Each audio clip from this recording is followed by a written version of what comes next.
we're out today in Florida Bay with two Conchs charters on a shallow patch reef in about 10 feet of water. We're doing some light tackle jigging for Mutton Snapper.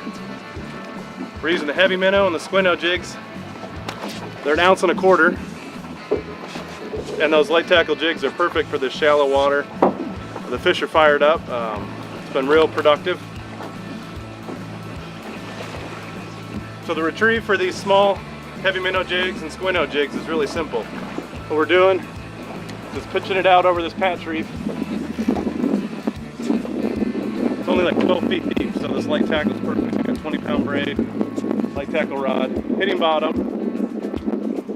Just walk it back in towards the boat.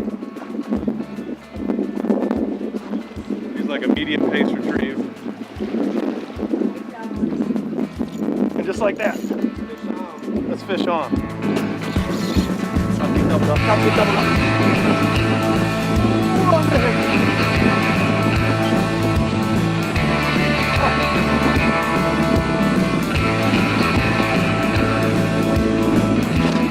like that on the jig.